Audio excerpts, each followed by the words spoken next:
भंडारा जिल्ह्यातील लाखनदूर तालुक्यातून एक मोठी बातमी समोर येत आहे।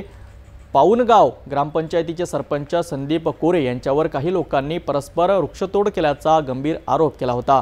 मात्र आता या आरोपामागील सत्य समोर आलं आहे आणि विरोधकांचा डाव उघड झाला आहे। काय हे संपूर्ण प्रकरण पाहूया सविस्तर रिपोर्टमध्ये। भंडारा जिल्ह्याच्या लाखांदूर तालुक्यातील पाऊनगाव या ग्रामपंचायतीमध्ये काही दिवसांपूर्वी एक वाद निर्माण झाला होता। सरपंच संदीप कोरे यांच्यावर ग्रामपंचायत सदस्यांना डावलून परस्पर वृक्षतोड करून झाड विकल्याचा आरोप काही स्थानिक नागरिकांनी केला होता। यामुळे गावात तणावाचे वातावरण निर्माण झाले होते। मात्र या आरोपांमागील सत्य आता समोर आले आहे।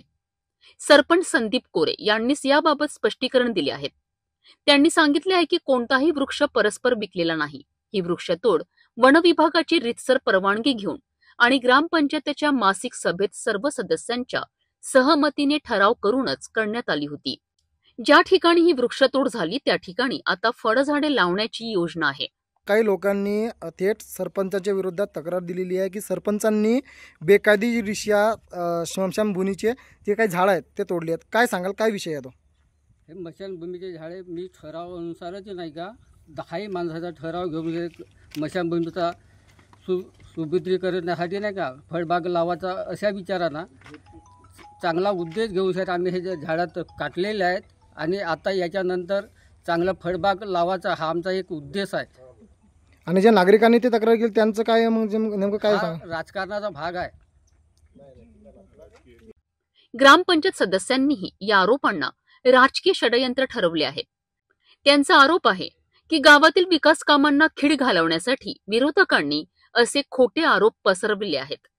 ज्या कोणाला शंका असेल त्यांनी थेट ग्रामपंचायतीत येऊन सर्व कागदपत्रे तपासावीत असे आव्हान सदस्यांनी दिले आहेत। नाही काही बेकायदेशीर काम झालेलं नाही आणि हे स्मशानभूमीचं रंगरंगोटीचं काम किंवा सुशोभीकरणाचं काम आणि इथं दुसरं वृक्षारोपणाचा कार्यक्रम आम्ही घेणार होतो, त्यासाठी हे झाडं तोडण्यात आले।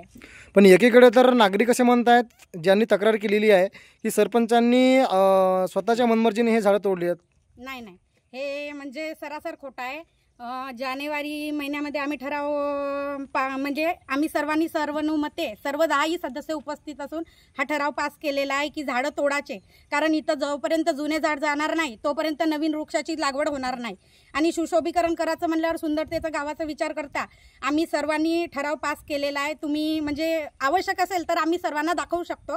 हे सर्व अफवा खोटा आहे। खोटे आरोप करून गावाचा विकास थांबवता येणार नाही हे यातून दिसून येतं।